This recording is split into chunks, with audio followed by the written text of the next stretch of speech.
Welcome to Hope Blooms, a podcast from the Early Pregnancy Loss Association. At EPLA, we seek to support women and families suffering early pregnancy loss by providing resources, education, and community. It is our vision that no one suffers miscarriage alone. Welcome back to Hope Blooms. I am Stephanie Gordon, an EPLA board member. And I'm Emily Carrington, EPLA's executive director. And today we are going to talk about grief and caring for people in grief and some ways we talk about grief in our culture and some things that are helpful and not helpful. We've had some episodes on grief before. We've had some grief counselors and some therapist perspectives on grief, which I think are really great. But today, just as moms and friends, and siblings and the ways we love the people around us. So there is this idea out there that I think is good that has been pushed about not trying to fix people's grief, that we want to help people, we want to fix it, we want to make it go away, but that we can't necessarily fix it, and that doesn't necessarily work.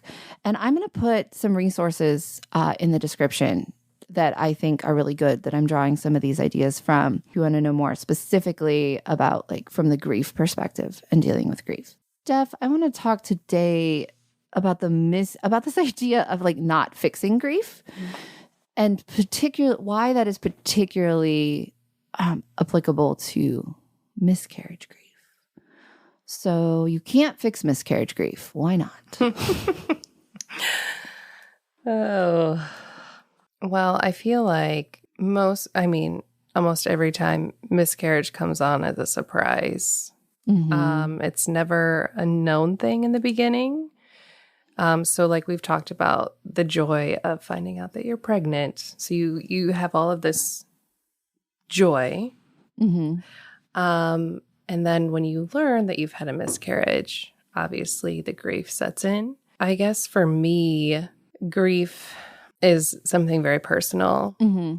And like you said, it's not something that can be fixed. I feel like it's something that needs to be explored and felt. Yes. And shared. Yes. Fixing it doesn't fix it. Yeah. I guess that's how Yeah, no, I think that grief is a very natural response, a very good response.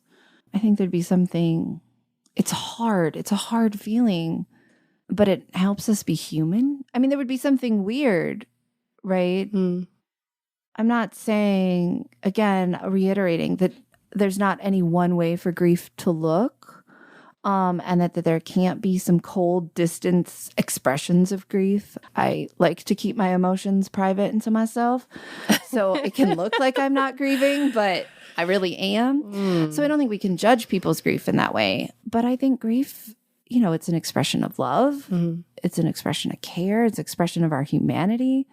And that miscarriage, to back up a little bit, miscarriage is a thing that happened. It is a death that happened that has taken away future hopes and dreams. And in most cases, you don't know why. Yeah. So it's you don't have an answer. So many layers of grief. So we can't just at least you have more children, at least you're young. All of these ways we try to minimize miscarriage grief. Mm-hmm. And I guess I never really enumerated it. You think about it's so many layers. It's a death. It's a real death. We certainly minimize that. And then it's this loss of hope. So you're not reflecting on this person that we all knew and we all loved. You come together for a funeral of a 90-year-old, and there's so much joy, right? There's so much sadness, but then their celebration of life. Right. You tell stories, and people that haven't been together in 40 years come together. People that haven't been together in 75 years come together, right? Mm. And family comes together, and there's this shared memory, shared love, shared joy. You realize other people loved this loved one. You can laugh about their memory. You can share in the things you loved. And with a miscarriage, no one knew your baby. Right. Except for you. You. Right. And you're the only one. And I know my husband and I grieved this differently because I felt like a part of me was ripped out of me. It was. Yes. But part of his grief was his lack of having ever, like, he was jealous of me for having been able to hold, like, to have a physical relationship with this child. I didn't know them in a conscious way, but they were inside me. Like, I grew them. What part of them was able to grow? So, like, there's an, I don't know. I feel like I'm losing track of my list here, but then like there's death, there's isolation, there's confusion. There's so many things to grieve all at once. Sometimes I feel guilty because our first pregnancy was not planned per se. Mm-hmm. So when I found out I was pregnant, I was kind of like, oh, and it took me. It just happened really fast. Yeah. And so it took me, I feel like, a couple of weeks to be like, okay. I mean, it was joyous, right? But also like, all right. An adjustment to the idea. And then I like, I'm like, this will be great. And I fell in love with the idea of it all. And, we were so excited. And then we found out around 10 weeks that we had lost our baby. But I don't know. And I don't know if guilt is the right word, but, in the beginning, I was kind of like, okay. And then that excitement came. Right. And then I was shattered, like I feel like most women are. I don't know where I was going with that. Well, yeah. Well, there's it adds to the confusion, right? Mm-hmm. And I think, how are you supposed to feel? And for women who didn't want to be pregnant, it's a whole challenge. Yes. Or women who are having hard pregnancies, like if the loss is a relief, first trimester can be really awful. There's a lot of difficult ways to feel about it.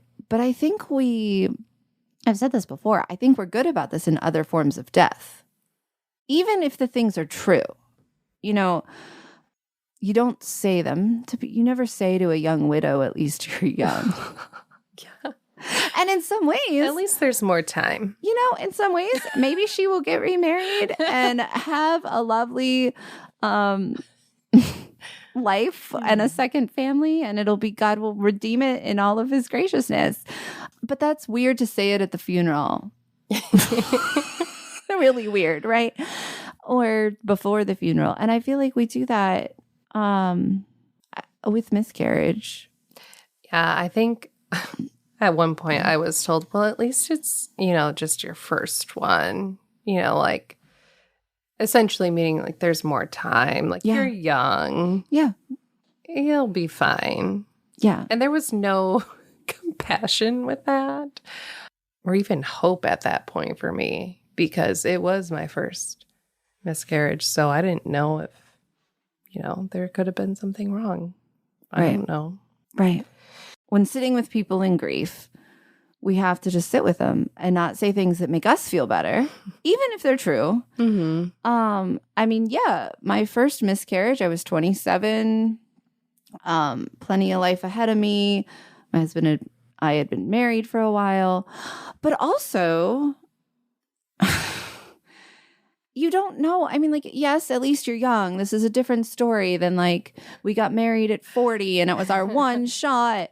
But also, my husband was diagnosed with cancer at 37. We didn't, and that put off some fertility issues for a while, right? So like, we can't take for granted our youth in that way. And don't, it's not like, I thought I did have another 13 clear years of, maybe even 20. Like I was all about geriatric pregnancies and, at least I'm young. So in some ways, yes, I was 27. I had plenty of time ahead of me theoretically, but also I sort of didn't. And it wasn't 10 years. I'm younger than he was. And that hasn't, I don't want to get into that much more than I need to, but my point more being, and that there are interruptions even when you're young, and bad things happen even when you're young. And so we can't just, aside from the fact that that was a life, like even if we're going to take that person at their word, it's not necessarily a helpful, useful word. Like, what if other bad things happen? So we just have to sit. I really do think that this is a good, healthy idea of not being afraid of dark, sad. I think we're really bad at death. Sometimes I say, I've said this more and more on this podcast, like, oh, I wish my miscarried babies had the same dignity as like my grandparents. And that's true. But I think as a culture, we're losing that dignity even for our grandparents. We don't like funerals. We don't like being uncomfortable. You know, we did a whole episode on burial rituals and, you know, back in the Victorian era when the body like laid in your dining room for a week.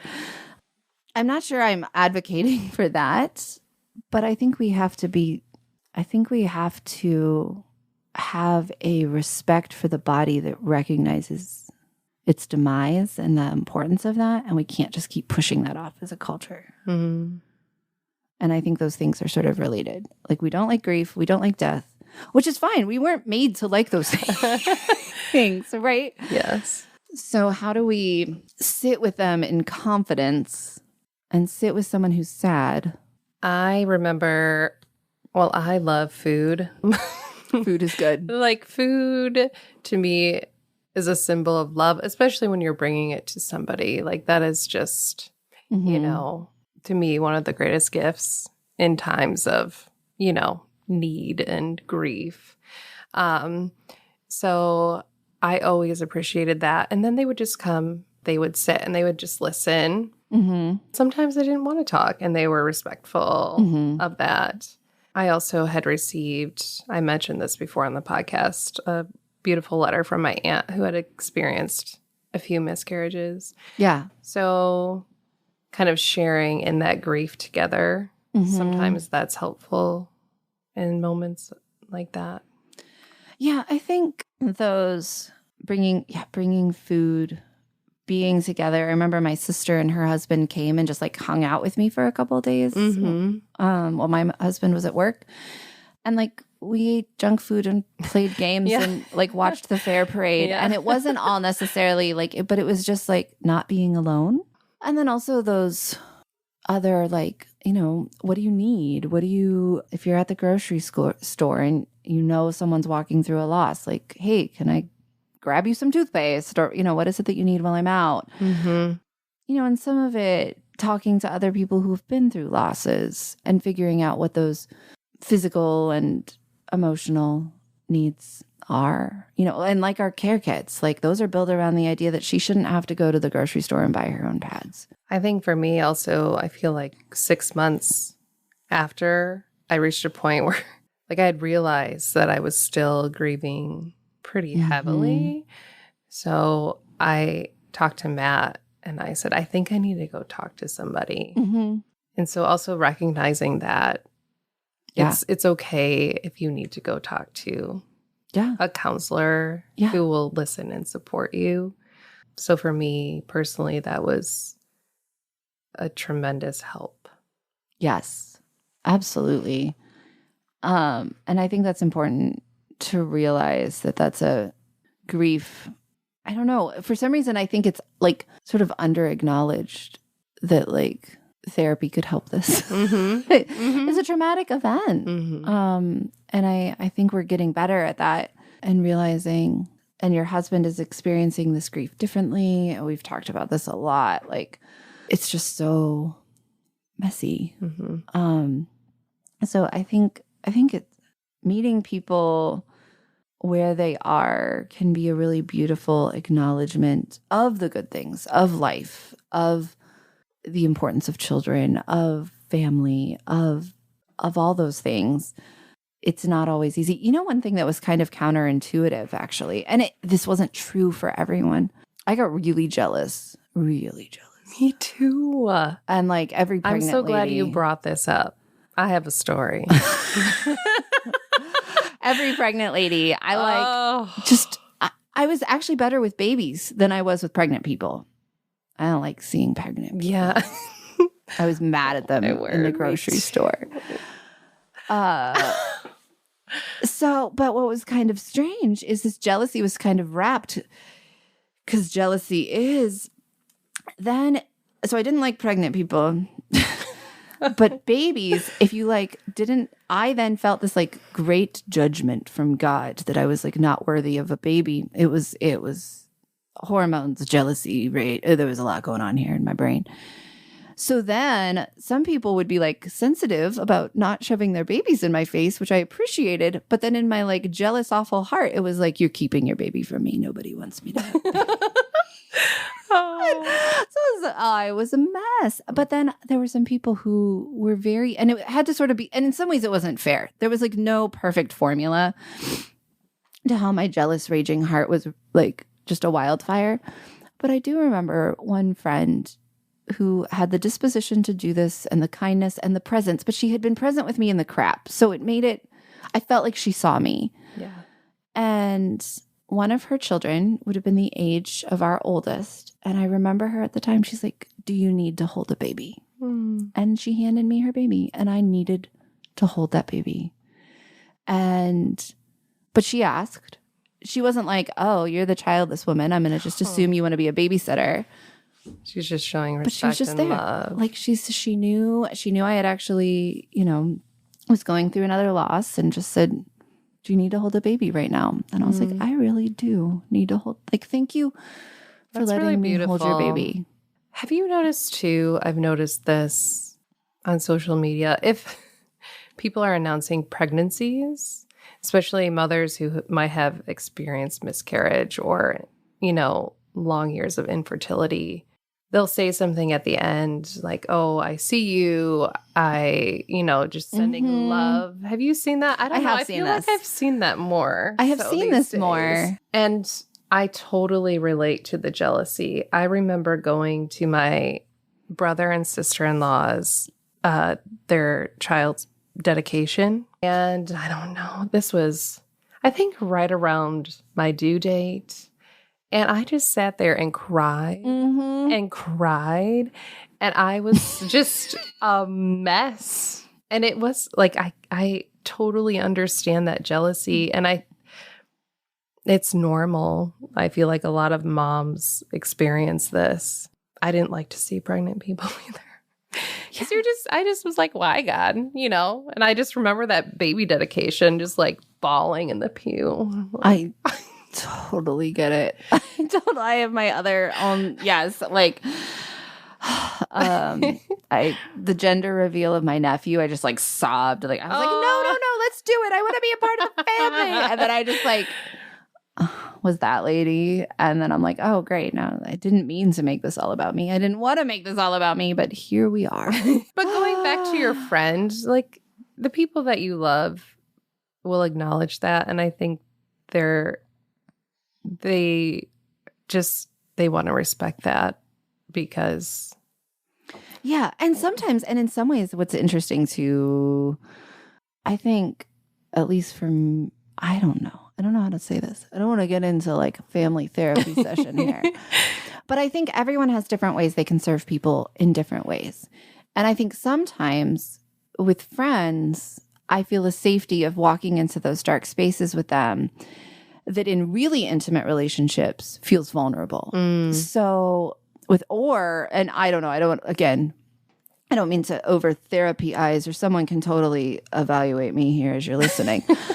But like, there are sometimes things I can talk about with friends that are hard to talk about with family. Oh, yeah. Absolutely. That there's like an intimacy and a vulnerability, and or because of the intimacy and vulnerability, it like unpacks 36 years of life and in healthy or unhealthy ways, right? So that there's different ways we can serve each other in different ways. And I think sort of letting yourself be what that person needs, and that different people meet different because of relationship, because of history, because of disposition and personality. Like what's right for one may not be right. It's all so volatile in that way. Because for someone else, someone being like, can you hold my baby? They could burst into tears. But maybe those tears too, also don't be afraid of those tears. Like I needed those tears. I needed to, it was its own laboring of sorts through the grief and to come out on the other side. I mean, and in a lifetime, right? Like the times I cry, I'm much better and healthier than the things that I try to shove and repress. So, these are, I just think that like not being too afraid of those moments either. You don't have to pick at it like a scab, but and I think most people will understand. Like I said, I would understand if I witnessed that. Oh yeah, and it's such a heavy and hard grief. And this is where I think it's so hard to be with people where they are. I don't know. Like, and to weep with those who weep and rejoice with those who rejoice. And I think there's a balance here, and social media makes it super complicated. But in some ways, there's an element of, sort of living your life out loud. And I don't mean oversharing, but we have been, and I'm not saying we've done this perfectly, but we have been very open in our grief. When we're going through a miscarriage, like we just tell people. When we went through cancer, we just told people, like, I don't want to overshare, but not undershare either. Because most of the time when you do share, you will receive the gift of others, I guess. I mean, it's better. And there are moments when you want to do the hard things alone, but 9 times out of 10, I feel like doing it with those that you love is better. And I think it makes the moments of joy. That's why it's interesting, sort of the apologetic announcements. I've sort of circled around. Like I appreciate being seen, and I think that's important. But also, there was also something about those that sort of like rub me a little funny sometimes. And maybe that's just me. Because like, I don't know. I'm not here to make a judgment on that. But I do think if you're sort of walking through your joys and your sorrows, it's also okay to fully embrace your joys. Because at the end of the day, even if you've had a charmed life, like suffering, that sounds so doomed. Even if everything's been good up till now, suffering is coming for you. I don't mean to be that, but we're all going to experience pain and suffering. Yes. And I don't know that we have to. That was said from the beginning. Yeah. And I don't know that we have to apologize for our joy, that those are the exception, to be honest. So I do want to encourage people who maybe haven't struggled to get pregnant. Yes, we are probably jealous and there may be some resentment. Yes. But yeah, leaving space, but that is the way it is, and leaving space for that pain and honoring the little ones and the miscarriages. I think that can be handled better and worse. And I don't resent my friends for having large families. Like there may be some jealousy there, but it's not, but I know many of them have had their losses too, Right. And so it's the people that, called me and sat with me and shared with me and let it hurt. And let the jealousy hurt. And I had another friend call and say, I know these things are really hard, but I want you to know you're invited to this baby shower and let's go together. And that was really important. Yeah, I love that. Because I had someone to drive with me. And I was new to the area. And actually, there's some of my good friends I met at that baby shower. But it was really an act of kindness to say, like, I know you probably don't want to do this thing. And such a small thing made such a big impact. Right. But also know that I want you to be a part of this community. And I'll drive you there if that makes it better. And it did. Yeah. Like, I think those are the ones, like, most of my stories of comfort for me are the conversations that started with, like, I know this sucks. Yeah. Like, I see you. Yeah. So I think Yeah, I think if you or a loved one are suffering right now, know that it's okay to hurt. It's okay to grieve. It's okay to help. It's okay to love. And it's okay to get help, as Steph said. You're probably not going to say you haven't failed. I know we're like admonishing not the right. I think there's a lot of things like right and wrong things to say. And we talk about it a lot. But also like if they're just a rage-filled, jealous monster of hormones, which is normal. I was that. Like you're going to say the wrong thing and you can still love them and they can still love you. And I think one more thing to point out, if you're not sure what to say or if you feel uncomfortable bringing up, your friend's miscarriage, I think it maybe would be worse to ignore it altogether. I just wanted to mention that because Amen. That it is hard. I know people who have lost their adult children, and it's kind of hard. Like, I'm like, oh, well, I have experienced the death of a child. And, but it's just interesting how, I don't know, I guess don't ignore them, I guess. Yes. Invite them to things, invite them out, include them in things, even the baby showers. And also though, acknowledge like if they can't do it, they can't do it. It's okay. Yeah. And that it's going to be, I remember feeling, like I said, we were new to town and I got put on an email list called like Hillsdale Mom Group. Oh yeah. And I was like, am I eligible for this list? Do they really want me here? I'm not a mom. Oh, like, what is wrong with my brain? And of course, everyone was like, yes. I mean, I didn't ask anyone. I never said it out loud, right? But like I was invited to the coffees. I was in, and clearly after some time, I was like, oh no, I'm included. Even if there were places where it felt hard, being ignored always felt worse. Yeah. So even if the name of the list could have been adjusted, and I think since has been, but yeah, I think that there's a. Even if it's just like a simple, hey, just thinking about you. Yeah. Like you don't have to bring up the topic per se, but just like, hey, Yeah. Hey, you want to go out? Yeah. You want to do something? And if it comes up, it comes up. So, and you based on your own relationship with that person. And this could be a totally different podcast topic, but I've had friends who have never experienced miscarriage, but I'll get messages from friends saying, like, what should I do for this person? I think there's a lot of, like, what should I do for my friend or, sister-in-law or whatever who's experienced miscarriage? Yeah, I think, I do think talking to others for ideas, talking to people who've gone through losses, talking to other.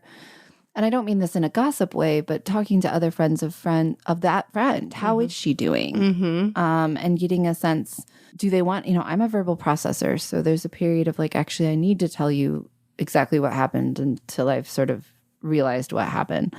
But if they're not, maybe there's ways, how does she want information shared? So those are all good ways. And again, yeah, what to do is a whole other podcast. So we will leave you with this and with the just know, again, we'll have some notes on addressing grief and dealing with grief, and that miscarriage is a specific grief that you're not going to bring their children back, and you're not going to take the situation away. So understanding, seeing, and loving is what we can do, and what we here at EPLA set out to do.